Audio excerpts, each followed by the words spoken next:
Bismillahirrahmanirrahim. Innal hamdalillah nahmaduhu wa nasta'inuhu wa nastaghfiruh wa na'udzu billahi min shururi anfusina wa min sayyiati a'malina. May yahdihillahu fala mudilla lahu wa man yudlil fala hadiya lahu. Asyhadu an la ilaha illallah wahdahu la syarika lahu wa asyhadu anna Muhammadan abduhu wa rasuluh. Amma ba'd. Assalamualaikum warahmatullahi wabarakatuh. Alhamdulillah, segala pujian bagi Allah. Dengan izin Allah, kita dapat berkumpul menjayakan program yang bertajuk Spiritual One-to-One Season Bisa Orphanage. Alhamdulillah, terima kasih kami kepada pengurusi majlis dan para asatizah dan pegawai-pegawai yang membantu dan menjayakan program ini. Mudah-mudahan dengan ini mereka mendapat ganjaran di sisi Allah. Alhamdulillah. Kami dari pihak Batu Ihsan ingin mengucapkan terima kasih kepada pelajar-pelajar yang sudi memberi ruang dan tempat untuk kami menjayakan program kami. Sebentar nanti, mudah-mudahan dengan kemudahan yang diberi ini, kami dapat meraihkan anak-anak yang telah berjaya menghabiskan khatam 30 juzuk. Ini satu anugerah yang Allah bagi kepada mereka. Mudah-mudahan dengan ilmu yang mereka perolehi daripada Batu Ihsan menjadi mereka seorang insan yang baik dan dirahmati Allah. Sesungguhnya Nabi SAW bersabda dalam hadis, khairukum man ta'allama al-Quran wa 'allamahu. Sebaik-baik di kalangan kamu ialah mereka yang membaca Quran dan selepas itu mereka mengajarkannya. Syabas kepada anak-anak kita Batu Ihsan. Mudah-mudahan dengan ilmu yang mereka ada itu adalah di sisi Allah sangat tinggi dan mulia daripada insan-insan yang lain. Karena Quran adalah satu mukjizat yang besar di sisi Allah, yang mana yang menjaminkan untuk kita bila kita kembali kepada Allah, ia akan menjadi penolong bagi kita semua, insya-Allah. Sedikit kita berbicara tentang Batu Ihsan. Batu Ihsan ini ditubuh pada tahun didaftar pada tahun 2008. Kita mula bergerak di Taman Maluri pada tahun 2000. Pada 2008 kita bercara untuk didaftarkan di bawah NGO Pertubuhan Baitul Ihsan Al-Khairi. Alhamdulillah, dengan pendaftaran itu kita bergerak lebih luas untuk membantu masyarakat-masyarakat di luar sana. Tidak kira mereka daripada kalangan daripada negara luar negara, seperti kita telah mengambil dulu daripada Vietnam, Laos, Kemboja, Thailand sampai ke negara Rusia, Kyrgyzstan. Pelajar itu masih ada di sini sekarang sih. Dan dah habis, tapi dia masih ada di sini, insya-Allah. Jadi itulah keunikan Batu Ihsan itu, karena membantu orang tanpa sempadan. Kita membantu orang dari kalangan Rohingya. Ini semua kerja-kerja yang kita buat itu. Mudah-mudahan Allah ridha dengan kedudukan yang kita buat sekarang ini. Semua asatizah yang berkorban untuk mereka ini semua ialah dengan pertolongan Allah. Cara keikhlasan mereka sanggup mengatakan istiqamah di dalam Mahat Tahfiz Batu Ihsan. Seperti asatizah kita yang telah korban begitu lama, seperti Ustaz Mazuki, Ustaz Ghazali, Ustaz-Ustaz dan asatizah yang lain seperti yang telah keluar daripada tempat kita pergi belajar tempat lain. Ustaz Mokhtar, Ustaz Salam dan Ustaz Ghazali daripada Kamboja, Ustaz Haris daripada Thailand. Ini semua bekas-bekas pelajar kita yang telah habis. Mereka korbankan masa mereka untuk mengajar balik anak-anak yang berada di Batu Ihsan. Alhamdulillah, inilah salah satu penghormatan yang kita rasa bangga dengan mereka kerana sanggup mereka berkorban semata-mata untuk melahirkan generasi-generasi Quran yang berpegang kepada Quran dan Sunnah. Mudah-mudahan dengan ketabahan, kesabaran mereka, Allah rahmatkan mereka. Untuk pengetahuan para hadirin, ibu bapa yang hadir daripada negeri-negeri yang lain, mungkin petang ini mungkin ramai lagi ahli keluarga akan datang untuk meraihkan pelajar-pelajar kita yang telah habis. Sepanjang sejarah Batu Ihsan ditubuhkan, kurang lebih 21 pelajar telah habis di dalam bidang hafalan Quran 30 juzuk. Alhamdulillah, mereka bertebaran di bumi Malaysia ini. Ada yang bertebar di luar negara sana, melanjutkan, meneruskan perjuangan Quran dan Sunnah. Alhamdulillah, itulah yang kita mahu, bahawa apabila mereka tamat di Batu Ihsan, mereka keluar untuk menyampaikan ilmu yang mereka telah peroleh daripada Batu Ihsan. Itulah harapan kami. Mudah-mudahan dengan sedikit maklumat yang saya beri ini, ingin saya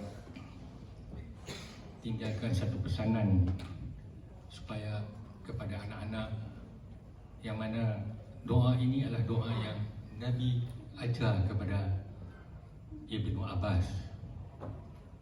Sangat baik doa ini diamalkan oleh pelajar-pelajar dan ibu-ibu, ayah-ayah. Doakan untuk anak-anak.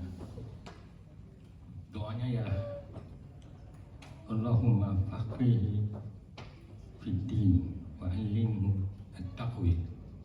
Doa yang sangat pendek tetapi mempunyai maksud yang hebat yang Rasulullah sampaikan kepada Ibnu Abbas ini, sehingga beliau dijadikan seorang sahabat yang terjemur Quran, yang hebat di dalam menafsirkan Quran. Maka kita ambillah peluang ini untuk hafal. Tidak kira kita siapa, tetapi kalau kita berdoa untuk Allah bagi kita ruang untuk kita faham agama dan boleh mentakwilkan Al-Quran. Ini satu kehebatan luar biasa, kerana kita akan bertemu dengan Allah. Yang akan menjadi bantuan untuk kita ialah ilmu Al-Quran, agama yang akan membantu kita, akan dinilai oleh Allah, insya-Allah. Saya rasa itulah sedikit mesej yang saya ingin sampaikan. Mudah-mudahan sedikit mesej ini memberi manfaat untuk kita semua. Saya akhir kata terima kasih kepada kumpulan daripada UIA ini yang sudi memberi ruang dan tempat untuk Batu Ihsan menjalankan hari anugerah cemerlang dan khatam Quran, insya-Allah. Sekian, wabillahi taufiq wal hidayah. Assalamualaikum warahmatullahi wabarakatuh.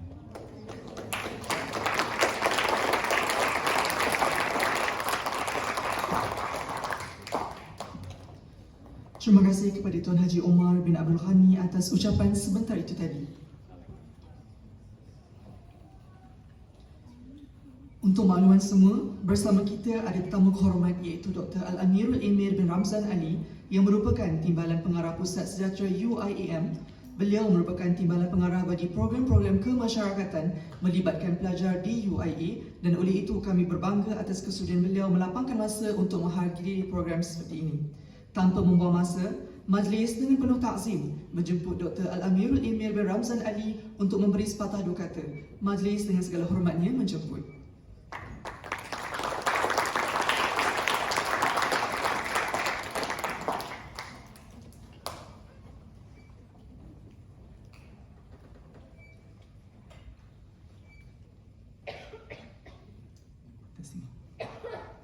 Bismillahirrahmanirrahim.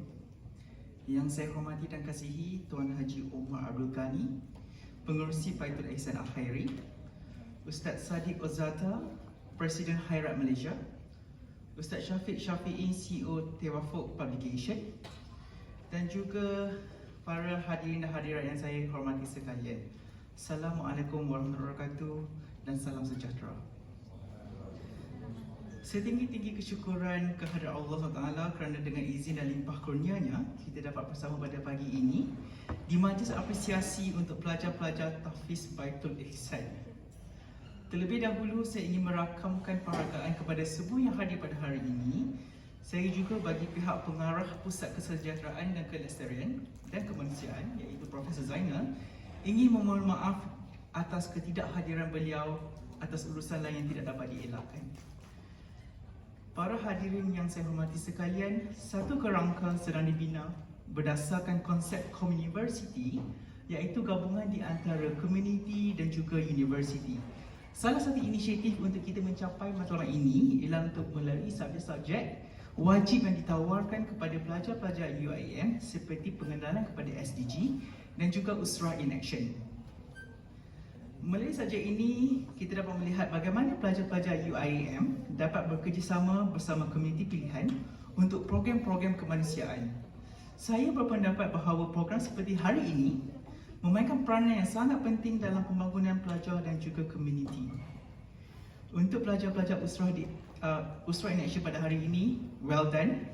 Saya berharap agar apabila kalian telah meninggalkan kampus ini, continue to put smile on people's face via community engagement activities. That is the best feeling ever. Dan juga kepada pelajar-pelajar Tahfiz di sini, terima kasih kerana sudi menjadi sebahagian daripada program ini. Akhir kata, di kesempatan ini saya ingin mengucapkan ribuan terima kasih kepada semua pihak, terutama Baitul Ihsan Al-Khairi, Khairat Malaysia, dan berharap walaupun dengan kekangan yang mungkin dihadapi, segala usaha murni yang telah lama dijalankan diberkati olehnya. So well done once again and terima kasih. Assalamualaikum.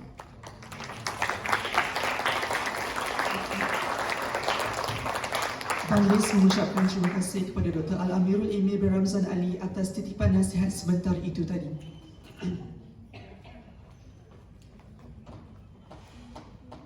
Majlis diteruskan lagi dengan ucapan yang akan disampaikan oleh Ustaz Sadiq Ozata, wakil daripada Sa'id Nursi Training Center. Falyatafaddal mashkura wal ma'jura.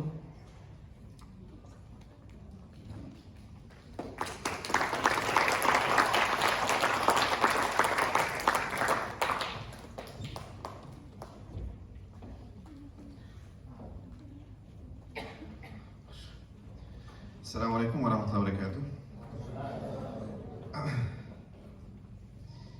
Yang berbahagia Tuan Haji Omar, pengurusi Ma'had Tahfiz Baitul Ihsan, Masya Allah, dan saya tahniahkan usaha mereka.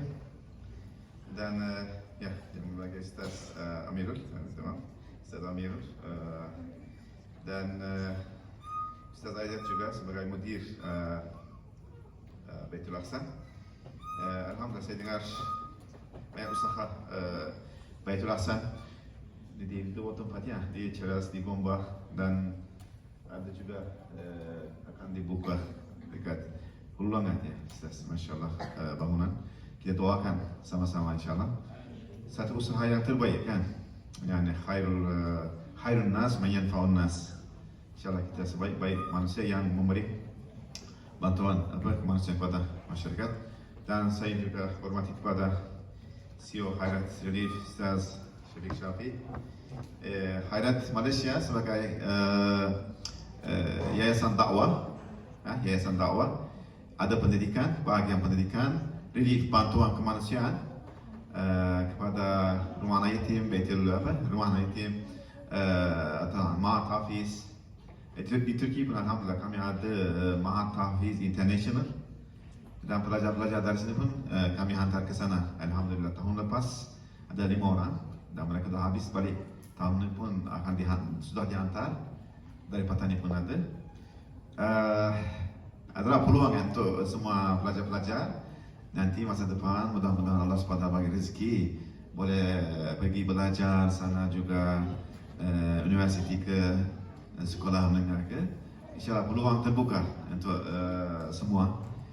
Dan kami kerjasama dan sangat terima kasih kepada pelajar-pelajar UIM khususnya uruskan program ini, Usrah in Action. Bukan saja usrah, belajar in action juga, actionnya 2 hari berturut-turut buat program bersama mereka di Ustaz di Pusat Khairat. Alhamdulillah banyak dapat manfaat. InsyaAllah akan berterusan lagi ya. Kami sangat seronok ya buat program-program macam ini. Sangat bermanfaat ya ni. Saya nampak adik-adik pun sangat berbahagialah. Jadi dapat peluang program macam ni dan dapat pengalaman ustaz-ustaz ya. Alhamdulillah kita melalui inilah seperti mana Ustaz Nursi kata, kita berjuang terhadap 3 musuh. Satunya kejahilan, musuh kita yang kejahilan. Kita berjuang dengan ilmu pengetahuan, khususnya Al-Quran kan, ilmu yang asasnya itu semua Al-Quran. Dan musuh yang kedua Ustaz kata kemiskinan. Kemiskinan itu pun kita melalui perindustrian, yakni usaha. Usaha melalui itu kita berjuang. Kita kena kuat juga dari segi ekonomi kan, dari segi ilmu, belajar fokus ilmu agama dan ilmu sains moden, kedua-duanya. Bukan saja kita belajar ilmu agama sahaja, bukan saja ilmu moden, bahkan gabungkan kedua-duanya. Kita kena kuat dari segi duniawi dan dari segi ukhrawi. Ya, itulah untuk peluang kita. Dan musuh kita yang ketiga perpecahan. Itu pun dengan ukhuwah, persaudaraan, dengan ittihad. Saya orang Turki kan, ada Batani dan lain-lain. Kita sebab kita apa? Kita satu ummah kan. Menyatukan ummah ni sebab kita apa kan? Tuhan kita satu kan, kiblat kita satu, Quran kita, kitab kita satu, banyak kan benda satu. Jadi kita untuk mewajarkan kita satu ummah kan. Cara kita bersama-sama berganding bahu usaha untuk mengangkat umat, untuk ihya kalimatullah, untuk jadi sebagai khadim kepada ummah dan khadim kepada Al-Quran. Kami panggil khadim Al-Quran kan. Semua kita ni insyaAllah akan jadi khidmat khadam kepada Al-Quran kan. Sama-sama berjuang. Alhamdulillah Allah SWT bagi peluang ini. Kita semua kita banyaklah bersyukur. Mudah-mudahan program-program ini berterusan dan berjaya. Kita doakan sama lain. Dan saya terima kasih semua hadirin dan hadirat. Assalamualaikum warahmatullahi wabarakatuh.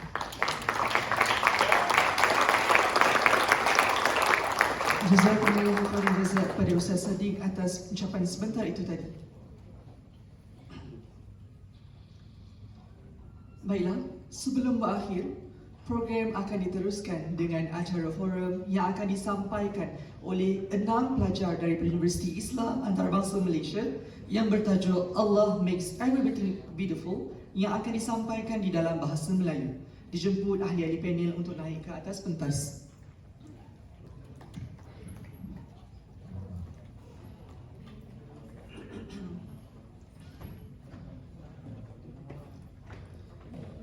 Justru saya serahkan majlis ini kepada moderator kita insya-Allah.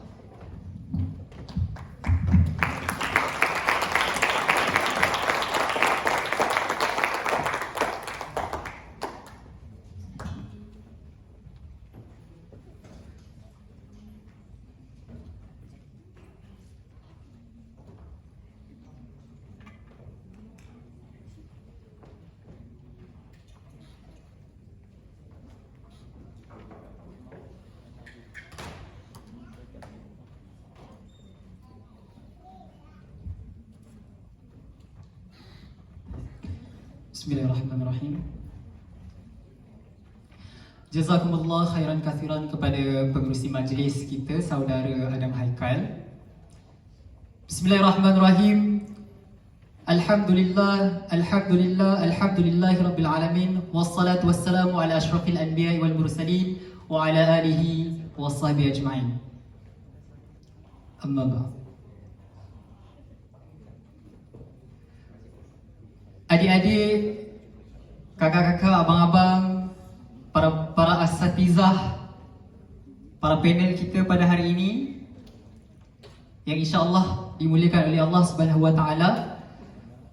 Pertama-tamanya marilah bersama-sama kita panjatkan rasa kesyukuran kepada Allah Subhanahu Wa Taala kerana dengan rahmat limpah dan kasihnya dapat kita berkumpul dalam satu majlis yang insya-Allah akan ditebarkan segala ilmu yang dapat memberi manfaat kepada kita semua insya-Allah. Hadirin hadirat sekalian, jadi sebelum sauh saya angkatkan, sebelum kapal saya kemudikan untuk sama-sama kita berlayar ke lautan ilmu, moleklah sekiranya kita berkenal-kenalan dahulu. Orang kata tak kenal maka tak cinta, tapi dalam UIA ni kita tukar sikit, kita Islamizationkan sikit kepada tak kenal maka tak juga, tapi tak apa? Ta'aruf, Masya Allah. Mesti UIA. Okey. Jadi nama yang telah ditulis di Lauh Mahfuz pada ketika roh ditiupkan ke dalam jasad, dalam perut ibu saya adalah Muhammad Iqmal bin Rosli. Dan saya merupakan pelajar jurusan pendidikan Islam tahun keempat semester pertama. Dan pada hari ini saya akan menjadi moderator anda insya-Allah. Dan seterusnya bagi memperkenalkan para panel kita, saya serahkan kepada ahli panel kita untuk mereka memperkenalkan diri masing-masing insya-Allah. Dan kita mulakan dengan Abang Kacak di sebelah saya ni. Persilakan. Bismillah. Bismillahirrahmanirrahim. Assalamualaikum warahmatullahi wabarakatuh. Terima kasih saudara Iqmal. Nama saya Muhammad Adam Hafiz bin Muhammad Khairul. Saya belajar jurusan Sains Politik dan berada pada tahun yang ketiga semester yang pertama. Terima kasih.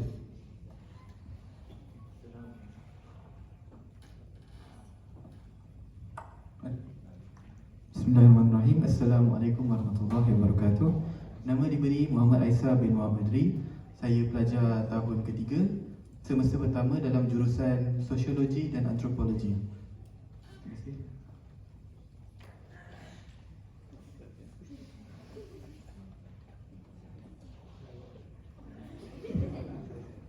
Bismillahirrahmanirrahim. Assalamualaikum. Nafas. Okey, nama saya Ahmad Nabil bin Mishiri. Pelajar tahun 2, semester 1 dalam jurusan undang-undang. Terima kasih. Bismillahirrahmanirrahim. Assalamualaikum warahmatullahi taala wabarakatuh. Nama saya Muhammad Syahir bin Hamidun. Saya berumur 23 tahun. Saya belajar dalam jurusan Bahasa Inggeris dan insya-Allah kalau ada rezeki satu hari nanti saya bakal menjadi seorang guru insya-Allah. Assalamualaikum warahmatullahi wabarakatuh. Nama kakak saya bagi. Bergaduh dengan mak bapak nak bagi nama tu. Muhammad Aiman Arif bin Amir. Saya adalah junior kepada Abah Iqmal. Saya belajar pendidikan Islam, jurusan Ijazah Pendidikan Islam tahun 3 semester 2. Lupa pula. Okey, baiklah, terima kasih. Okey, adik-adik semua nampak kan ahli panel kita ni yang berada di hadapan kita kacak-kacak belaka. Tapi bukan sahaja kacak, mereka ni juga nanti akan bersama-sama berkongsi ilmu yang bermanfaat. Jadi orang kata tu smart with brain, handsome with brain gitu. Okey, jadi moderator kita dah kenal, ahli panel kita dah kenal. Jadi sekarang ni kita nak kenal pula tajuk forum kita pada hari ini. Okey, jadi sebagaimana yang telah dibicarakan oleh pengerusi majlis sebentar tadi, tajuk forum kita ataupun tajuk bicara santai kita pada hari ini adalah Allah makes everything beautiful. Kan, nama macam gelah. Tapi apa maksudnya ni? Apa maksud kita punya topik forum kita ni? Jadi Allah jadikan semuanya indah. Kan? Allah jadikan segala-galanya indah dekat dunia ni. Allah jadikan. Cuba tengok orang kat sebelah kita, kanan kiri kita, depan belakang kita. Handsome tak? Cantik tak? Cantik kan? Masya-Allah. Itulah tanda nak katanya Allah jadikan segalanya indah. Sebab apa? Sebab Allah kata dalam Al-Quran surah At-Tin ayat yang keempat. A'udzubillahi minasyaitanirrajim. laqad khalaqnal insana fi ahsani taqwim. Sesungguhnya telah kami jadikan manusia itu sebaik-baik ciptaan, seindah-indah ciptaan.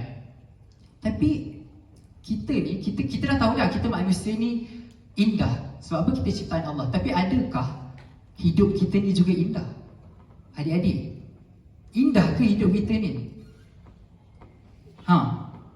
Jadi jawapan kepada persoalan ini Allah jawab dalam surah As-Sajdah ayat 7. A'udzu billahi minasyaitonir rajim. Allazi ahsana kulla syai'in khalaqa. Sesungguhnya tiap-tiap sesuatu itu telah Allah jadikan dengan sebaik-baiknya ataupun dengan seindah-indahnya. Okey? Jadi macam yang kita tengok, Allah jadikan dunia ni indah. Allah jadikan bukit bukau, Allah jadikan langit, Allah jadikan lautan. Kan semua kita tengok indah kan?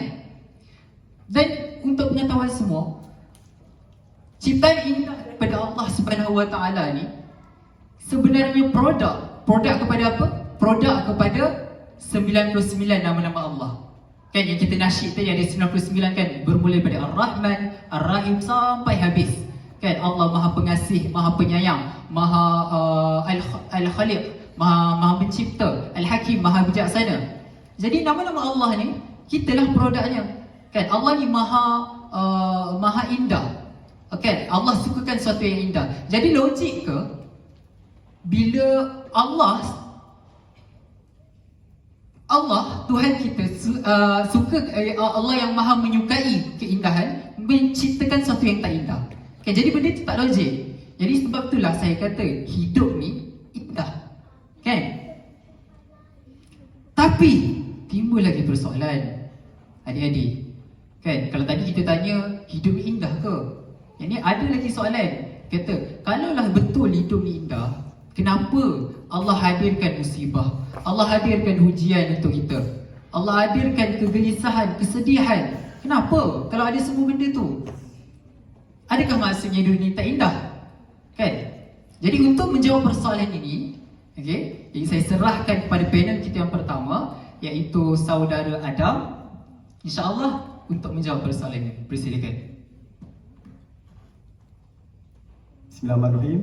Terima kasih Saudara Iqmal. Soalan berkenaan dengan kecantikan dalam kehidupan. Sebenarnya ianya bergantung kepada bagaimana kita melihat dunia tersebut. Ia bergantung kepada perspektif kita bila melihat sesuatu perkara. Misalnya, kalau kita sakit, kita demam, kalau kita melihat sesuatu itu sudut yang positif, kita akan lihat, oh, ini Allah, tanda Allah sayang pada kita. Tanda kita nak Allah suruh kita ingat pada Allah. Tetapi kalau kita mempunyai satu pemikiran yang negatif, kita akan lihat benda itu sebaliknya. Misalnya, kalau kita sakit macam, oh, tak boleh nak buat kerja. Bila kita sakit, oh, susah nak buat semua perkara. Bila kita sentiasa komplain tentang apa semua yang berlaku, ianya akan menyusahkan kita sendirilah. Sebab untuk memberi contoh yang lebih jelas kepada pendengar, bayangkan kita memakai satu cermin mata warna merah. Bila kita meletakkan cermin mata tu di mata kita, kita akan lihat semua perkara itu warna merah. Tetapi kalau kita lihat menggunakan cermin mata yang warna biru, kita akan lihat semua perkara menjadi warna biru. Jadi apa yang saya nak tekankan pada sini adalah sesuatu perkara kita melihat bergantung pada perspektif kita. Kalau kita lihat sesuatu perkara dengan perspektif yang positif, insya-Allah akan jadi positif. Tetapi kalau kita lihat satu perkara itu dengan sudut yang negatif, ianya akan menjadi negatif. Misalnya, kalau kita lihat selepas hujan, kawasan-kawasan akan menjadi berlumpur, akan jadi air akan bertakur. Tapi kalau kita lihat lepas hujan, banyak perkara baik yang berlaku. Contoh, ada pelangi. Lagi satu, ada bunga-bunga akan tumbuh, tumbuh-tumbuhan yang lain akan tumbuh. Jadi apa yang saya nak tekankan pada sini adalah dengan sudut pandangan yang positif, insya-Allah kita akan melihat semua perkara itu cantik. Terima kasih. Okey, terima kasih atas jawapan diberikan saudara Adam. Okay, jadi saya suka untuk tekankan statement yang diberikan oleh saudara Adam sebentar tadi. Hidup kita ni kan macam kita pakai cermin mata. Kan kalau kita pakai spek tu, warna biru, kita akan nampak semua biru. Kalau kita pakai spek hijau, kita akan nampak semua hijau. Tapi bayangkan kalau kita pakai spek yang transparent, warna putih, kita akan nampak warna-warni, betul? Jadi macam tu juga hidup, kan? Kalau kita rasa hidup kita negatif, maka negatif lah, kan? Kalau positif, positif lah. Sebab itu semuanya bermula daripada pemikiran kita sendiri. Okay, syabas. Okay, jadi seterusnya, soalan seterusnya saya akan serahkan kepada panel kita yang kedua, iaitu saudara Aisyah. Ya, okay. Jadi saudara Aisyah, boleh tak ceritakan sikit macam mana kesakitan yang kita alami ni, rasa sedih, rasa gelisah yang kita alami dekat dunia ni boleh jadi sesuatu yang baik? Sebenarnya ia merupakan sesuatu yang baik. Macam mana tu? Silakan. Terima kasih saudara Ikhmat atas soalan yang diajukan. Okay, soalannya tak, macam mana kesakitan ataupun kesedihan ataupun secara pendeknya musibah yang berlaku dalam kehidupan kita boleh dilihat dengan pandangan yang positif. Jadi antara contoh yang saya boleh relatekan adalah dengan bila kita ditimpa kesakitan. Bagaimana yang penyakit yang kita anggap sebagai suatu perkara yang menimbulkan ketidakselesaan boleh memberi manfaat kepada kita. Okay, jawapan saya adalah di dalam dunia ini terdapat sesuatu musibah yang kecil dan kebaikan besar yang ada di dunia ini. Maksudnya perkara yang kecil, musibah itu adalah sebahagian kecil saja. Nak compare dengan kebaikan yang kita terima di dalam ini itu lebih besar. Sebagai contoh, seseorang hanya menghabiskan 1 atau 2% dari hidupnya yang dia akan sakit. Saya nak tanyalah, berapa ramai dekat sini sakit, demam atau sesama lebih dari seminggu? Tak sampai kan? Paling-paling pun 3 hari. Nak compare dengan masa kita sihat, kita dapat pergi kelas, kita dapat bermain bola. Oh, ramainya betul hari ni. Sedihnya saya. Dengan waktu kesihatan yang kita ada tu lagi banyak daripada masa kita sakit. So adakah wajar kalau kita komplain atau berisau yang lebih-lebih apabila berhadapan dengan ujian yang sebegitu kecil, sedangkan kebanyakan masanya kita berada dalam keadaan sihat? Berdasarkan contoh saya bagi tadi adalah bila demam ataupun ditimpa jatuh sakit. Bila kita jatuh sakit, terdapat suatu rahmat ataupun hikmah di sebalik musibah itu adalah bila kita jatuh sakit, sistem imun kita akan improve ataupun bertambah baik lagi lah. Dan kalau sistem imun dalam badan kita bertambah baik, maka kita lagi susah nak dapat penyakit. Betul tak? Lagipun sakit itu pun sebagai cara untuk Allah hapuskan dosa-dosa kita lah.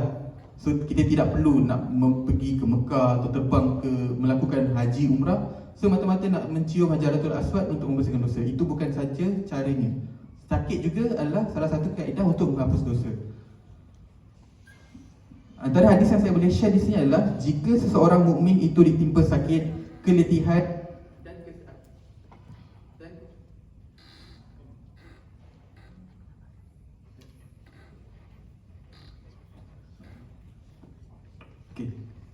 maaf. Apabila mukmin itu ditimpa sakit, keletihan atau kesedihan atau kekhawatiran yang kecil, maka Allah akan mengampuni sebahagian dari dosanya. Hadis riwayat Bukhari. Jadi ini saya kongsikan kisah seorang Fir'aun yang pernah mengaku Tuhan pada suatu zaman dahulu. Untuk pengetahuan adik-adik semua, Fir'aun tidak pernah sekali pun jatuh sakit. Ini adalah antara kebaikan yang Allah berikan kepada Fir'aun ataupun kelebihan untuk menjadikan seseorang itu lebih sesat. So jikalau adik jatuh sakit, itu tanda-tandanya Allah masih sayang kepada adik. So kalau kita tak pernah sakit, maka perangai kita akan sama seperti Fir'aun. Kita akan bertambah sombong, takbur dan tidak mengenal apa itu kesakitan. Saya rasa itu saja menjawab soalan. Terima kasih. Okay, terima kasih saudara Aisyah atas jawapan yang diberikan. Masya Allah. Nampak tak? Kasih sayang, beza kasih sayang Allah dengan kasih sayang manusia ni. Betapa orang kata uniknya. Manusia bila kita sayang, kita akan bagi sesuatu yang dia sukalah kan. Contoh kita belanja dia makan, kita bawa dia pergi jalan-jalan kan. Tapi Allah tanda Allah sayang macam mana? Allah bagi kita sakit. Kan? Nampak tak indahnya? Tapi sakit tu bukan selamanya. Dan sakit tu untuk kebaikan kita. Betul tak? Macam apa yang saudara Aisyah cakap tadi. Kesakitan tu ada kebaikannya. Tapi adakah sekadar itu jawapannya, Brother Aisyah? Tidak. Ada lagi. Dan untuk menjawab soalan tersebut, apakah kesakitan, apakah hikmah di sebalik kesakitan yang kita rasa ni kat dunia ni? Saya serahkan kepada Ceng Brother Syahid. Persilakan. Terima kasih Saudara Iqmal atas soalan tersebut. Jadi jawapan yang saya akan sampaikan ni sebenarnya lebih kepada explanation tambahan lah daripada apa yang Saudara Aisyah dah sampaikan tadi. Jadi hikmah seterusnya, kesakitan ataupun penyakit yang Allah beri kepada kita ni, antara hikmah yang kita boleh ambil daripada penyakit tersebut adalah ia adalah sebagai satu, orang kata, platform kepada kita untuk mendekatkan diri kita kepada Allah. Sebab apa saya katakan kesakitan ni boleh jadi sebagai salah satu platform untuk mendekatkan diri kepada Allah, adalah kerana apabila kita ditimpa penyakit, apabila kita ditimpa musibah, kita akan sentiasa rasa macam, ya Allah, kenapa mesti aku yang kena penyakit ni? Kenapa bukan orang lain? Kenapa orang lain boleh bebas berjalan pergi sana sini, boleh pergi kelas, boleh main sana sini, tapi aku stuck dekat rumah. Aku stuck dekat sini, aku tak boleh buat apa, terbaring atas katil, pergerakan terhad, aktiviti pun makin sikit yang kita boleh buat, betul? Jadi selalu orang yang sakit akan persoalkan semua benda tu, tanya pada diri sendiri, kenapa mesti aku? Tapi macam seperti yang saudara Adam dah sampaikan tadi, macam mana kita tengok perspektif keadaan tersebut akan mempengaruhi kita punya minda. Jadi apa yang saya katakan di sini adalah macam mana kita boleh jadikan penyakit itu sebagai platform untuk mendekatkan diri kepada Allah adalah kerana apabila kita ditimpa kesakitan, kita akan sentiasa ingat kepada Allah. Kita akan lebihkan berdoa, kita akan lebih beribadah, kita berdoa kepada Allah untuk meminta kepada Allah supaya untuk menyembuhkan diri kita daripada penyakit-penyakit tersebut. Jadi itu adalah contoh macam mana penyakit ini boleh menjadi platform untuk kita mendekatkan diri kita kepada Allah. Betul. Jadi tambahan lagi, selain daripada mendekatkan diri kita kepada Allah dengan cara beribadah, berdoa semua tu, penyakit juga kita kena sedar. Apabila kita bercakap tentang penyakit, dia juga berkait rapat juga dengan kematian. Jadi bila kita cakap tentang kematian, kita sedar siapa yang pegang nyawa kita, Allah Subhanahu Wa Taala. Bukan manusia, bukan orang lain, tapi Allah yang pegang nyawa kita. Jadi apabila kita ditimpa musibah, ditimpa penyakit seperti ini, kita akan sentiasa mengingati diri kita kepada kematian. Kita akan sentiasa tanya kepada diri kita, ya Allah, aku tak nak mati lagi, ibadah aku tak cukup, amal aku dah cukup ke? Kita akan sentiasa mengingati kematian. Jadi apabila kita ditimpa penyakit ini, inilah yang saya katakan adalah sebagai satu platform untuk kita mendekatkan diri kita kepada Allah. Sebab kita akan sentiasa mengingati akhirat, kita akan sentiasa mengingati semua perkara yang kita telah buat, apa yang kita rasa, oh mungkin sebelum ni aku banyak buat dosa, mungkin sebelum ni aku terlalu lalai. Bila kita dikurniakan kesihatan yang baik, kita akan sentiasa lalai, kita macam akan buat indah tak indah je. Kita, kalau orang English kata, we take the thing for granted. Macam tu orang kata. Kita dapat kebaikan tu, kita dapat kelebihan tu, kita tak gunakan benda tu, kita tak gunakan sepenuhnya. Kita tak ambil sepenuh manfaat daripada kelebihan yang Allah bagi. Jadi apabila kita ditimpa penyakit seperti ini, macam saya cakap tadi, kita dapat mengingati kepada kematian, kita juga akan dapat lebih beribadah kepada Allah.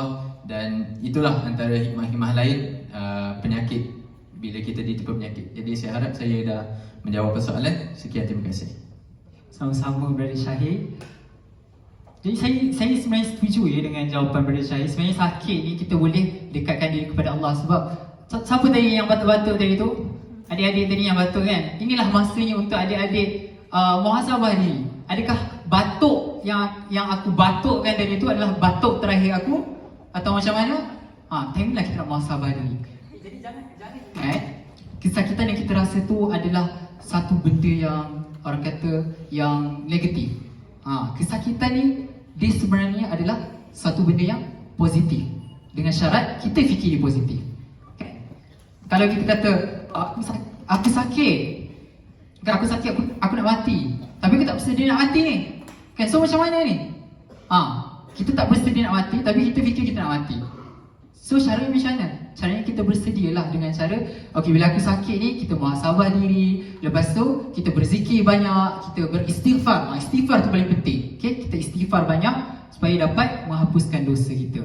Okay, jadi soalan yang seterusnya, kita kembali kepada brother Aisyah, kita saudara Aisyah, maafkan saya, dah terbiasa UIA kan, guna brother sister. Ya adik-adik siapa yang masuk AA, yang guna abang kakak, kami geli. Okay, kita guna brother sister, baru slay. Okay, so saudara Aisyah, soalan seterusnya, adakah musibah ataupun masalah yang kita hadapi dekat dunia ni dapat ataupun ada kebaikannya untuk kita? Persilakan. Terima kasih kepada saudara soalan yang diajukan pada saudara moderator. Untuk pada pendapat saya, iya betul, kesukaran yang kita hadapi dekat dunia ini dapat memperbaiki kita. Antara contoh seperti yang Allah sudah cakap di dalam Quran, afala ya'qilun, adakah kamu tidak berfikir? Jadi saya akan menggunakan contoh-contoh yang kita selalu lihat, tapi kita selalu tidak memikirkan apakah maksud di sebalik perbuatan tersebut. Contohnya yang kita dapat lihat adalah contoh burung pipit. Apabila burung pipit ini adalah burung yang sangat kecil dan selalu menjadi mangsa burung helang. So apabila burung ini serang dengan helang, mereka belajar sesuatu daripada serangan itu. Antara skill yang mereka develop apabila diserang burung helang, mereka dapat terbang dengan lebih baik agar burung helang itu susah untuk elak daripada mereka. Antara contoh lain adalah antara yang kita boleh relate dengan contoh itu adalah kita ni manusia belajar dari kesilapan. Hidup ini adalah proses of try and error. Kita cuba dan kita gagal. Antara quote yang saya personally suka adalah sebaik-baik guru di dunia ini adalah kegagalan. Kerana bila kita gagal, kita akan belajar something daripada itu. Antara adik-adik kita di sini ada yang mengambil SPM ataupun exam-exam yang besar. Macam kita sendiri, universiti, kita akan final exam. Apabila kita menghadapi kegagalan itu, adalah tidak wajar untuk kita mengambil risau sesuatu yang lama-lama, kerana kita dapat belajar sesuatu daripada perkara tersebut agar tidak mengulangi kesilapan yang sama. Apabila kisah saya sendiri, masa kita kecil lah, atau pernah pun mengaji, belajar Al-Quran semasa kita kecil, akan ada seorang ustaz ataupun ibu bapa yang akan mendidik kita mengajar membaca Quran dengan rotan.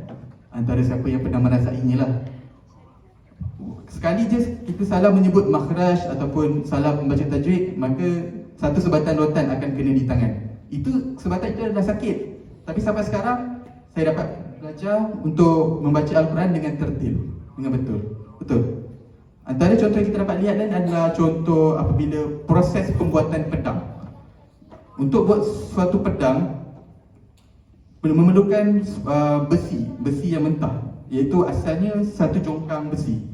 Untuk membentuk sebuah pedang itu, besi itu perlu diketuk ataupun masuk ke dalam oven yang panas, nak meleburkan dia, kemudian sejukkan balik, baru akan diketuk oleh blacksmith lah, ketuk-ketuk untuk membentuk sebuah pedang. Maka dengan melalui proses yang panjang, yang bagi kita nampak macam rumit, barulah terjadinya sebuah pedang yang cantik. So sepertinya adik-adik sendiri, anak yatim di sini, kita boleh menjadi lebih berkuasa nak compare dengan orang lain. Kerana orang lain ni kita telah diberikan macam suatu nikmat, dijaga oleh dengan ibu bapa, tetapi adik-adik sendiri akan dibesarkan dengan berdikari, dengan sendiri. So adik boleh menjadi lebih berkuasa daripada orang lain. Okey, terima kasih saudara Aisyah. Okey, jadi itulah sebenarnya musibahnya ada. Ada orang kata kebaikannya. Kebaikannya apa tadi Abang Aisyah cakap? Kita boleh improve diri kita. Kan? Bila Bila mana kita jatuh, kita bangkit. Jatuh, bangkit, jatuh, bangkit. Sampailah akhirnya kita berjaya. Okey, jangan putus asa. Boleh adik-adik? Boleh ke tidak? Boleh, insya-Allah. Okey, baiklah. Walau apapun kita kena tahu. Okey, setiap apa yang kita dapat, tak kisahlah kita berjaya, kita gagal ke, itu semua telah ditakdirkan oleh Allah Subhanahu Wa Taala. Kan Allah dah tetapkan dekat Lauh Mahfuz. Okey, walau banyak kali pun kita terjatuh, bila mana Allah kata kau akan berjaya, kau tetap akan berjaya. Insya-Allah. Okey. Soalan seterusnya saya ajukan kepada saudara kita yang dari tadi senyap je kan, tak bercakap, tercomor aja, menunggu. Okey, jadi saya bagi soalan ni. Soalannya berbunyi, apakah peranan qadar ataupun takdir dalam kita menghadapi kesulitan dekat dunia ni? Apa sebenarnya peranan, kenapa kita perlu percaya kepada takdir ni dalam pada kita menghadapi kesulitan di dunia ni? Silakan saudara Nabil.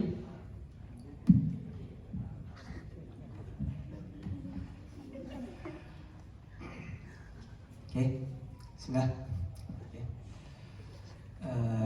Bismillahirrahmanirrahim. Okey, terima kasih kepada Brother Iqmal, saudara Iqmal, panggil UAE. Okey, sebenarnya bagi saya lah kan, bukan saya sepatutnya orang yang cakap berkenaan dengan tajuk yang Islam-Islami ini. Sebab apa? Saya belajar jurusan undang-undang pun, bukannya belajar pendidikan Islam ke apa. So benda ni bukan pemahiran saya. So sepatutnya bukan saya yang cakap, tapi apalah, dah kena kan, nak buat macam mana. Okay, tapi tak apa. Tambah-tambah pula yang di depan saya ni budak-budak tahfiz kan. So korang lagi power daripada saya kan. Yazid mana Yazid?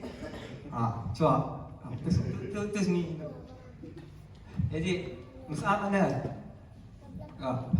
Alif. Budak-budak saya tadi. Okay dah tak? Okay, so fokus lah. Korang parti ni Yazid. Okay, tak apa. Okay, so balik kepada soalan tadi. Lama pula. Okay, peranan qadar dalam hidup kita. Okay, so qadar maksud dia apa? Qadar maksud dia ketentuan yang telah ditetapkan oleh Allah Subhanahu Wa Taala sejak daripada kita lahir lagi. Okay, so benda ni korang mesti dah tahu kan. So tak naklah panjang-panjang, korang pun dah ustaz dah cakap benda sama. So saya pun akan cakap benda sama juga kan. So benda ulang-ulang, so korang dengar je lah. Tak ada pun, dengar je lah benda dalam jadual kan. So qadar iaitu ketentuan. Maksud ketentuan ni maksudnya ialah celaka ke bahagia, bukan celaka hinaan. Bahagia atau celaka lah kan, di dunia dan akhirat. Okay, so benda ni dah ditakdirkan oleh Allah. Tapi okay, so dia jadi satu persoalan lah. Kalau bahagia dan celaka tu dah ditetapkan oleh Allah, so apa point untuk kita terus berusaha kan? Allah dah tetapkan apa, kita ni bahagia ke, celaka ke, syurga ke, neraka ke, benda tu dah ditetapkan Allah. Tapi sepatutnya kan, kita tahu ke kita ni bahagia celaka, tu yang paling penting kan. Kita dah tak berusaha lagi, terus cakap, oh habis aku kan, benda ni dah takdir oleh Allah, baik aku tak berusaha. Benda tu salah sebenarnya, sebab kita tak tahu kita ni sama ada akan berjaya ke atau tidak. Sebab itulah kita berusaha. Dan benda ni kita kena ingat juga, dalam kita berusaha tak semestinya kita berjaya. Sebab apa? Benda tu dah takdirkan. Tapi kita kena berusaha lah. Mana tahu mungkin kita akan berjaya kan, Allah tak akan berjaya. Okay, so macam tadi apa nama dia? Ya Allah, lupa pula. Alif. Alif mana? Angkat tangan Alif. Angkat tangan. Oi, tu. Yang jadi player bola. Okay, so kita tak tahu lagi sama ada boleh jadi player bola ke tidak kan. Tapi yang penting apa? Kita berusaha. Yang penting berusaha. Macam Brother Adam cakap tadi, saudara Adam cakap tadi, kita kena tengok benda dalam perspektif baik ya kan. Kalau kau nak jadi, kalau contoh aku cakap dah putus dah siap, habis aku takkan jadi player bola. Habis lah Kat situ je lah. Kat situ je lah benda tu terkubur. Memang takkan jadi apa lah. Dah betul rasa siap-siap lah. Tapi contoh kalau kita ada usaha kan, paling tak pun walaupun contoh tak jadi player bola, kita ada skill bola. Boleh main petang-petang. Main belasan tim lawan 10-0 kan. Yang penting kita berusaha. Sebab apa? Yang paling penting tu experience kadang-kadang kan. Sebab itulah dalam hidup ni kita kena berusaha untuk jadi lebih baik dan lebih baik lah kan. Okay. Apa lagi nak cakap lah. Berusaha supaya jadi lebih baik kan. Mana tahu nanti lebih baik dan korang pun jadi lebih baik. Okay. Itu je. Terima kasih. Okey, terima kasih saudara Nabil, sangat santai, sangat ringkas, padat, ketat dan jelas apa yang diberikan daripada saudara Nabil kita sebentar tadi. Ya, itulah peranan takdir dalam hidup ni. Supaya kita manusia ni, kita tak risau, kita tak sedih. Allah jadikan takdir supaya kita manusia tak sedih. Sebab apa tau? Sebab bila mana kita percaya pada takdir, kita akan percaya, okey, semua yang Allah dah berikan kepada aku ni, aku tahu Allah nakkan yang terbaik untuk aku. Okey? Macam mana saya teringat satu kata-kata Arab ni, dia kata man amana bil qadri amanatu min al-qadar. Siapa yang beriman atau siapa yang percaya kepada qadar ni, mereka akan terselamat daripada rasa sedih. Okey? Jadi soalan yang seterusnya berbunyi, macam mana situasi di mana kalau tadi kita tahu Allah dah tetapkan untuk aku kan, satu benda, satu musibah yang terjadi dekat diri kita ni Allah dah tetapkan. Tapi macam mana pula dalam keadaan orang lain yang menyebabkan kesulitan tu? Apa yang kena kita buat? Jadi soalan ni saya berikan kepada saudara yang berada di hujung sana, walaupun jauh di mata tapi dekat di hati. Silakan saudara Aiman. Tersentuh hati. Jangan. Bismillahirrahmanirrahim. Sebelum kita pergi kepada soalan, abang nak tanya satu soalan lah. Boleh tak adik-adik respon? Abang cakap hip hip, adik-adik respon hooray. Simple je, semua boleh respon. Hip hip hooray. Tak semangat. Hip hip hooray. Bani semangat. Abang nak dengar daripada Banan. Hip hip hip hip. Lembut gitu, tak apalah. Okey, berbalik kepada soalan abang tadi. Soalan abang, brother Ikmal, saudara Ikmal. Kau panggil abang ni sebab dia senior saya kat kuliah. So kena panggil abang. Umur kita sama kan? Kita lain kelas. Okey, baik. Okey. Kalau katakanlah orang melakukan satu benda kecelakaan pada kita, dia menyusahkan kita lah. Paling senang dekat dengan adik kan. Bila senang-senang, rasanya yang faham. Sebab tadi kan ada orang cerita kat abang, duduk asrama ni stres dengan adik-adik. Adalah yang cerita tu, yang pakai semata tu, yang kat depan tu.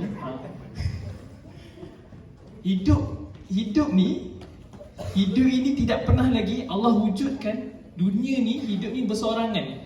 Semua benda dalam keadaan berseorangan, mesti berhubung dengan orang lain. Dan dalam setiap berhubungan tu, mesti akan ada orang tu jadi masalah pada kita. Dia tiba-tiba dia pinjam kereta kita kan, dia pancitkan tayar kita tanpa sebab, dia sengaja. Dia pinjam pensel kita, dia patahkan pensel kita. Dia guna sampai patah. Pensel tu elok-elok. Pensel apa? Pensel medical kan, pensel yang tekan-tekan tu elok-elok kan, tulis-tulis kan, patah belah dua. Tak pernah lagi orang guna pensel patah yang tu lagi. Biasa pensel kayu je jadi, ni pensel plastik. So, macam mana kan kita nak menerima orang macam tu? Macam mana kita nak menerima orang ni dah datang dengan masalah kat kita kan? Kita dah lah stres, penat, lagi-lagi adik-adik kan yang hafal Quran. Kadang-kadang ada yang hafal Quran, kadang-kadang mesti ada satu masa tu tak masuk, tak lekat kan. Mesti pernah rasa kan? Abang pernah rasa semalam kena transmit, so dia terkena kat situ. Abang faham perasaan hafal Quran ni kadang-kadang susah, kadang-kadang senang, tiba-tiba dia masuk, tiba-tiba tak. Lepas tu tiba-tiba pula adik buat masalah kat kita. Tiba-tiba Ustaz Asatizah panggil kita minta tolong. Dia macam banyak sangat masalah. Masalah itu tak penting ni. masalah tu tidak pernah menjadi satu kepentingan pun. Dia tak kisah masalah tu ada ke tak ada, dia tak penting pun. Tak penting pun wujud tu masalah. Tapi yang penting adalah macam mana kita bertindak atas masalah itu. Itulah yang paling penting. Maksud bertindak atas masalah tu, contoh, Kak, teman kita Nas boleh. Agak-agak akak-akak jawab apa? Kau pergi sendiri boleh tak? Malas lah. Kadang-kadang sebab itulah kita sebab reaksi kita tu, sebab cara macam mana kita respon, orang jadi benci kat kita pula. Sedangkan dia minta tolong, dia datangkan masalah, dia yang sepatutnya orang kata berdikari sendiri. Itu masalahnya. Tapi kita sepatutnya fikir hikmah di sebaliknya. Adakah orang ini datang dalam keadaan dia bersendiri berkehendak ke atas itu? Tak ada. Tak pernah lagi orang tiba-tiba dia berkehendak atas satu perkara, melainkan Allah yang menulis satu perkara itu. Itu kita ingat balik. Kalau katakanlah orang tu datangkan masalah kita, menyusahkan kita balik pada Allah. Allah yang mengaturkan semua ini. Mungkin kita adalah solusinya. Contoh lain-lain, kita ambil contoh lain. Macam mana kita nak berurusan dengan masalah ni? Kita kena sabarlah yang penting. Tapi sabar dan tenang ini tidak menyelesaikan masalah. Kita kena macam mana nak dealing masalah? Abang ambil contoh satu je. Siapa yang serang Palestin? Saya betul. Orang Israel adalah orang Yahudi. Okey, semua orang tahu. Semua orang tahu kejahatan dia buat, masalah yang dia buat, semua orang tahu. Tapi adakah kita membenci orangnya ataupun kita membenci kejahatan itu? Kejahatan itu. Janganlah kalau katakan tiba-tiba orang Yahudi datang Malaysia kan, kita tu, oh, ini Yahudi, bunuh. Jangan.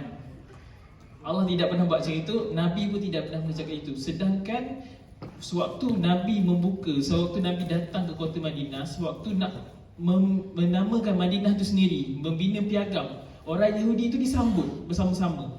So begitulah macam mana kita nak pandang pada masalah. Kita benci pada masalah, kita benci pada kejahatan, tapi kita tidak benci pada si pembuat, selagi mana ia tidak mendatangkan kemudaratan pada kita.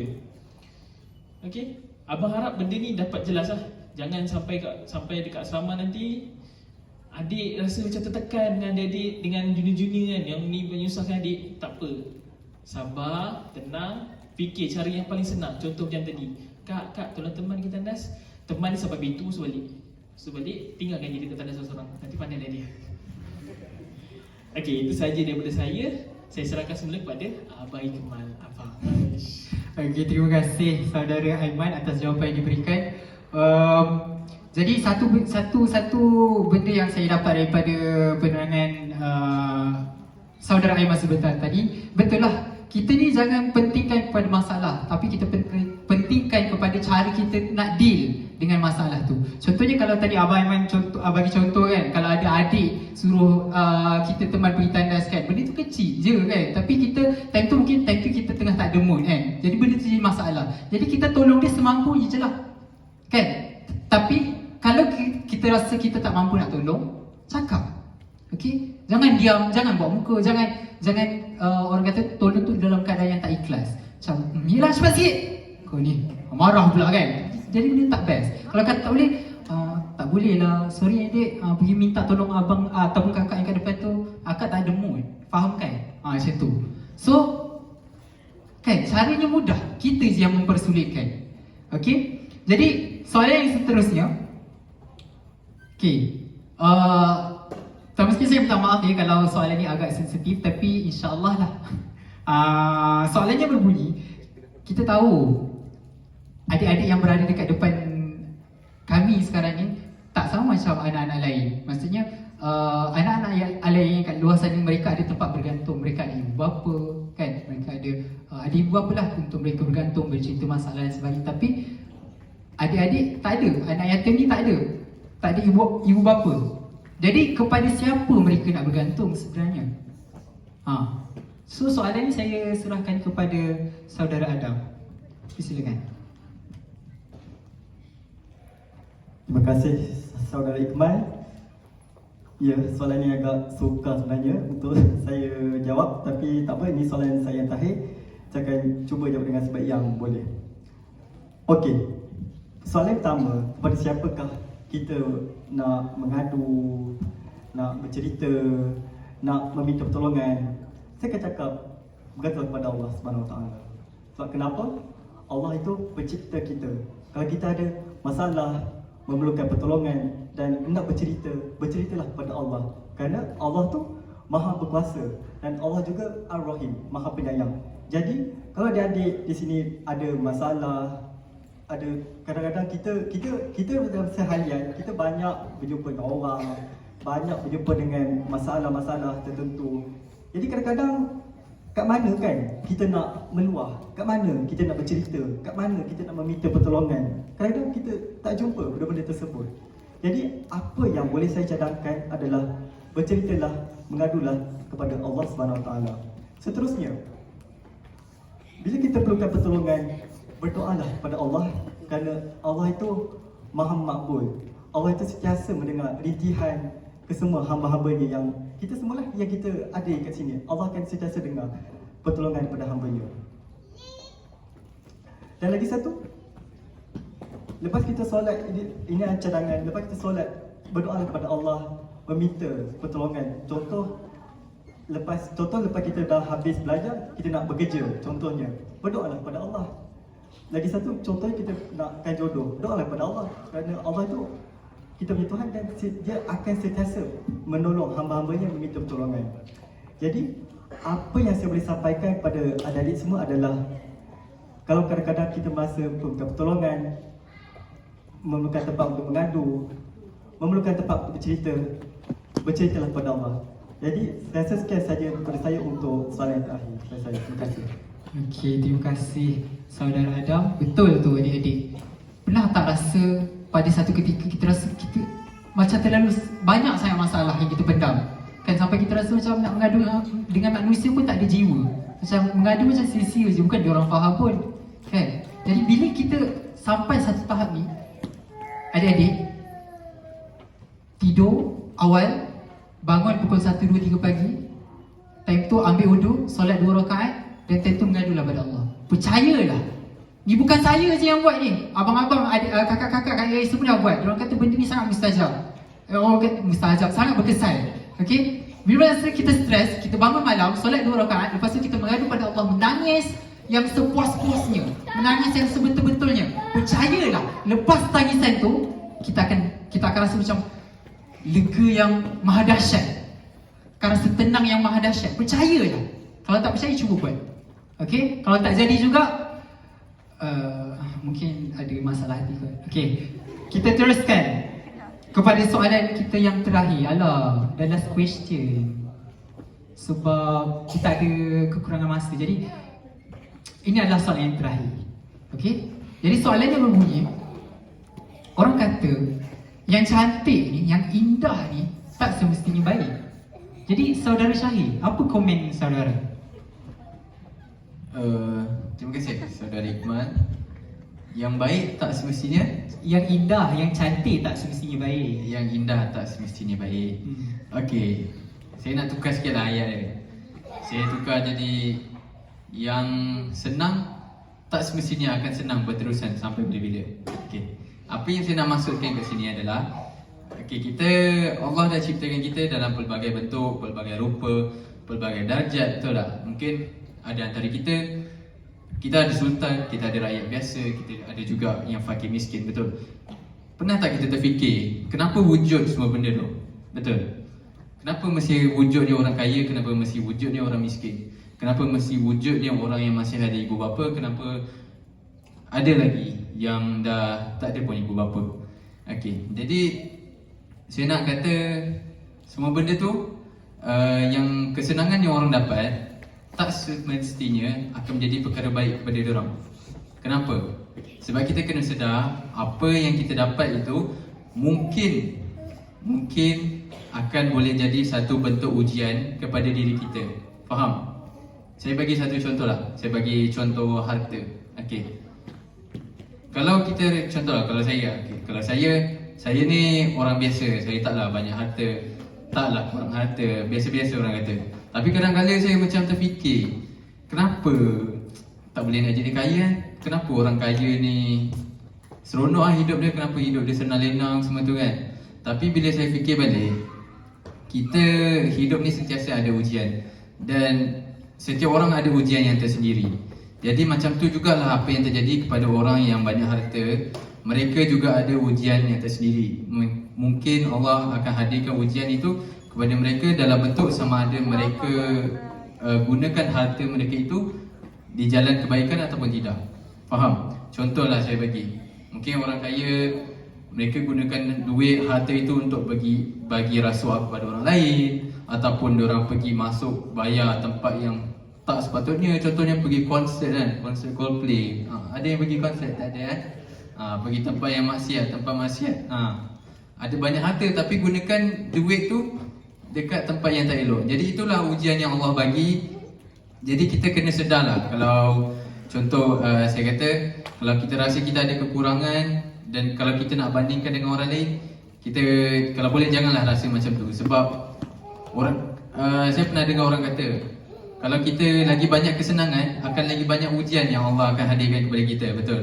Jadi lagi eloklah kalau kita berpada-pada, kita bersederhana, kita sentiasa sedar kepada pencipta kita supaya kita tak lalai daripada perkara ataupun kelebihan yang kita dapat. Okey, jadi sebelum saya simpulkan, ada sikit masa lagi kan. Jadi apa yang saya nak kata adalah, kalau kita ada kekurangan pada diri kita dan kita rasa kita tak cukup semua benda tu, kita kena sedar Allah dah susun kita punya kehidupan sejak daripada dulu lagi. Kita kena percaya dengan kepada perancangan Allah. Mungkin kalau sekarang kita ada kesihatan yang kurang ataupun harta yang tak mencukupi ataupun apa-apa benda lah yang kita rasa tak mencukupi, tapi kita kena tetap percaya kepada peraturan Allah kerana Allah sebaik-baik perancang. Okey, sekian, terima kasih. Okey, terima kasih saudara Syahir atas jawapan yang diberikan. Ya, jadi betul lah, yang cantik, yang indah tu tak semestinya baik, kan? Setiap benda yang kita lakukan kat dunia, kita jangan judge awal-awal. Okey, orang kata don't judge a book by its cover. Alright? Jadi, adik-adik, hidup ni penuh kejutan tau. Kalau tadi kita tengok, kalau tadi saya tiba-tiba kata yang kita dah nak habis masa, kan? Sekarang ni saya juga boleh kata yang kita ada lagi masa sebenarnya. Jadi saya akan tambah satu soalan kejutan kepada para panel kita. Mereka yang terkejut, bukan adik-adik, jangan risau. Okey, jadi soalannya berbunyi. Okey, kita tahu tanda Allah sayang kepada kita adalah dengan bagi ujian. Jadi, boleh tak saudara Aiman? Ya saya. Boleh tak saudara Aiman ceritakan sikit? Maha pengasih Allah ni macam mana? Maha pengasih Allah ni macam mana? Ya. Macam mana ni? Macam tu lah. Macam mana kita sekarang dekat sini kan. Macam mana kita tengah duduk, macam mana kita tengah berehat ni kan. Macam inilah Allah punya tahap pengasih. Sangat luas. Okey, sebelum saya bahas lagi sebelum saya cerita panjang lah, saya nak tambah sikit point Brother Syahir. Saya nak quote satu daripada, bukan Mujahid lah, macam dia, Ahmad Ammar nama dia. Dunia ini adalah tempat kita bekerja keras. Dunia tempat ni tak ada rehat, tempat yang memang tak boleh relax lah, memang tak relax lah dunia ni. Hari-hari ada masalah, hari-hari ada ni. Dan akhirat adalah tempat rehat bagi kita, yang kita tidak akan bosan. Kita kalau kat dunia ni, kita rehat-rehat main phone, kita akan sampai tahap satu bosan. Tapi dekat sana, mustahil lah bosan. Itu janji Allah. Okey, kita balik kepada bagaimana rahmat Allah ni, macam mana Allah tunjukkan sifat dia yang rahmat, yang Ar-Rahim wa Rahman. Hari-hari kita baca Bismillahirrahmanirrahim. Kadang-kadang kita tak boleh menggambarkan kita atau bagi kita tak boleh nak describe perasaan, nak describe nama Allah Rahman Rahim tu tak boleh nak digambarkan betapa besarnya sifat Allah Rahman Rahim ni. Sebab kan, apa-apa nak tanya adik-adik, kita masuk syurga sebab amal ibadah ke sebab Allah bagi? Allah bagi. Kalau lah kita dengan cerita kan, abang dengan cerita lah ni daripada Asasi Zaman juga. Dia kata ada satu alim ni, dia pergi satu pulau, memang dari lahir, memang dia hidup kat situ bertahun-tahun. Sepanjang hari, sepanjang masa, kerjanya beribadah semata-mata. Memang hari-hari beribadah. So satu hari ajal ni sampai. Abang yakin cerita ni korang pernah dengar. Ajal ni sampai. Lepas tu malaikat tanya dekat penimbang tu, amal tu, dia nak letak apa untuk masuk syurga? Nak letak amal ke nak letak limpah rahmat Allah? Letak amal ibadah dia sepanjang masa dia beribadah. Beribadah tu dia seorang-seorang. Memang makan tu pusing-pusing pulau dapat makanan, pusing-pusing pulau dapat makanan. Memang sepanjang masa dia beribadah. Memang tak ada buat benda lain. Lepas tu malaikat letak sebiji mata sebelah kita ni, sebiji je, dan amal ibadah. Sebiji mata tu lagi berat daripada amal ibadah kita. Bayangkan itu berpuluh-puluh tahun beribadah tu. Tandanya kalau kita nak masuk syurga, memang kita perlukan kepada rahmat Allah itu sendiri. Besarnya rahmat Allah itu. Sedangkan Nabi sendiri pernah cakap, sesungguhnya nikmat yang paling besar daripada syurga adalah, syurga tu dah besar dah. Duduk masuk syurga dah relax-relax dah macam tak ada benda lah kan, macam relax kan. Tapi Nabi kata nikmat yang lagi besar daripada syurga adalah apa dia? Cakap kau kat sikit. Melihat Allah. Alih Yusah. Nikmat yang confirm dapat. Bukan confirm dapat lah. Maksudnya nikmat yang lagi besar daripada syurga adalah redha Allah. Sesungguhnya redha Allah tu sangatlah besar, sangatlah luas.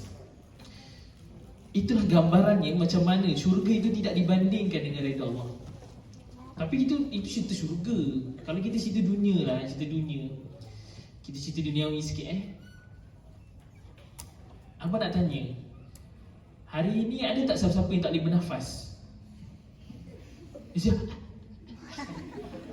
Tak ada kan? Oksigen free kan? Tak kena bayar kan? Tiba-tiba kena bayar kan? Ada minta bayar oksigen? Tak ada. Kita bernafas, kita hembuskan apa sisi-sisi badan kita boleh bernafas balik. Benda yang lebih fresh. Kita boleh sedut balik oksigen. Keluar sisa, masuk oksigen. Faham tak? Kau faham? Keluar karbon dioksida, masuk oksigen. Maksudnya agak mustahil lah kita tak boleh bernafas selagi mana kita kat muka bumi lah. Kalau kita kat luar muka bumi, janganlah expect boleh bernafas. Janganlah lebih-lebih agak dunia-dunia lah. Maksudnya setiap saat, setiap waktu, setiap detik kita boleh bernafas. Itulah macam mana rahmat Allah menggambarkan. Allah tidak menghentikan nafas kita selagi belum time. Kalau dah sampai masa tak guna dah bernafas.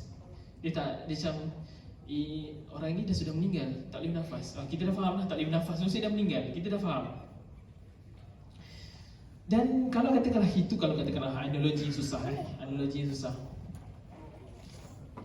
Kalau katakanlah adik-adik tanam satu pokok yang berbuah-buahan. Contoh benih tu sebiji je. Kita ambil musangking kan. Musangking ke apa-apa kan yang korang nak tanam kan. Kita sebiji tu je, sebiji. Tetapi kalau katakanlah kita menunggu, kita menjaga pokok tu, agak-agak berbanyak buah daripada sebiji tadi tu. Kalau kita tunggulah 10 tahun, agak-agak dapat tak 1 tan? Dapat kan? Begitulah macam mana Allah nak gambarkan sedikit perbuatan baik itu, sedikit rahmat itu memberikan banyak impaknya. Macam tak related, tapi itulah kita relatekan juga. Abang minta maaf. Tapi ialah macam abang cakap tadi, rahmat Allah ni tak boleh nak gambarkan tu sangat susah. Sebab rahmat Allah ni tiada henti, tiada orang kata infinity lah kan. Memang kita kira pun tak terkira. Malah kalau katakanlah sekiranya seorang bayi itu yang baru lahir, tak sampai 10 minit, baru lahir 10 minit, digambarkan betapa banyak yang nikmat yang dia dapat. Itu pun sudah banyak, apalagi yang kita dah hidup berpuluh-puluh tahun ni. Yang dah 22 tahun ya, dah 22 tahun, 23 tahun kan. Sedar-sedar sikit, banyak Allah bagi. So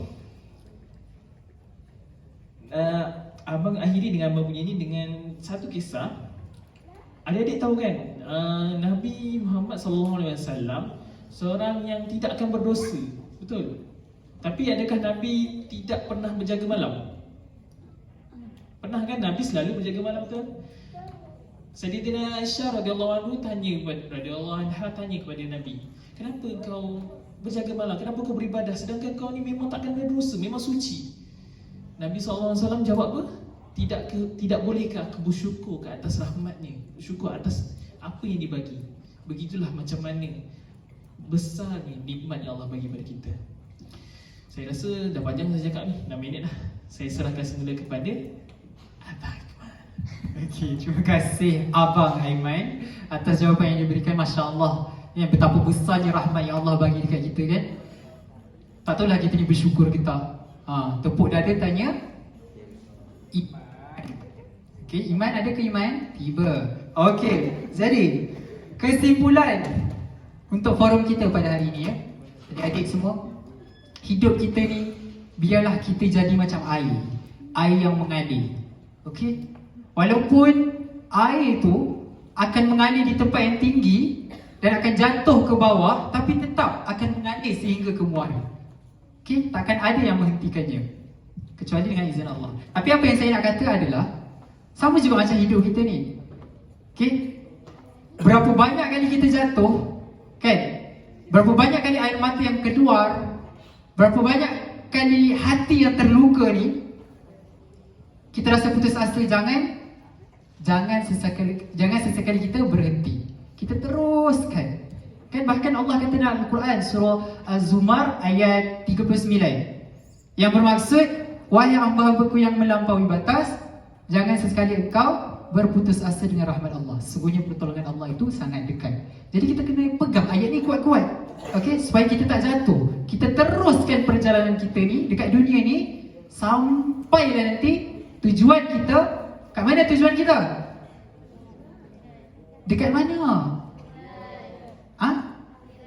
Akhirat, betul. Tapi spesifik sikit. Akhirat tu kat mana? Kita nak masuk apa? Syurga, betul. Jadi lepas ni matlamat kita tulis, matlamat baru dalam hidup kita ni, kita hidup untuk capai redha Allah. Okey? Bukan sekadar nak masuk syurga. Memanglah semua orang nak masuk syurga, tapi tanpa redha Allah boleh ke kita masuk syurga? Tak kan? Jadi itulah kesimpulannya. Faham ke tidak? Masya Allah. Okey. Jadi saya rasa itu sahaja. Terima kasih, jazakumullah khairan kathiran kepada ahli panel kita di atas ilmu-ilmu, curahan-curahan yang diberikan. Masya Allah, saya rasa macam tadi saya botol kosong, tiba-tiba dah penuh. Tiba. Sebab apa? Sebab mereka. Masya Allah. Okey, jadi saya rasa itu sahaja daripada kami. Yang baik datang daripada Allah SWT, yang buruk datang daripada kelemahan kami sendiri. Jadi saya akhiri dengan wabillahi taufiq wal hidayah. Assalamualaikum warahmatullahi taala wabarakatuh. Waalaikumsalam warahmatullahi wabarakatuh. Jadi para panel kita boleh dijemput untuk duduk.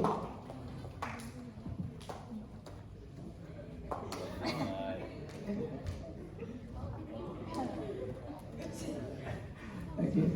Suka saya tambah untuk daripada apa saudara Nabil sebut tadi, walaupun dia kata background dia bukanlah daripada ICOR dan sebagainya, kita kena ingat kata-kata Sayyidina Ali radhiyallahu anhu menyebut bahawasanya la tanzur ila man qala wanzur ila man qala.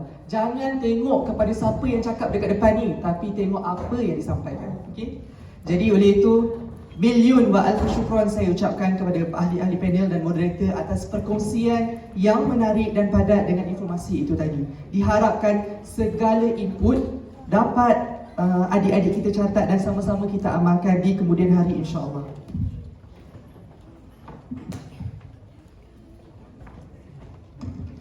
Mega berarah angin bertemu, kuat lambaian daun ara. Baliklah anak-anak membawa ilmu, binalah bangsa insan sejahtera. Hadirin yang dihormati, majlis sudah sampai ke penghujungnya.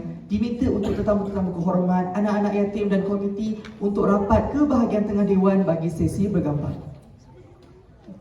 So kita nak ada sesi fotografi yang kali terakhir. So kalau boleh kita fotografer boleh ya?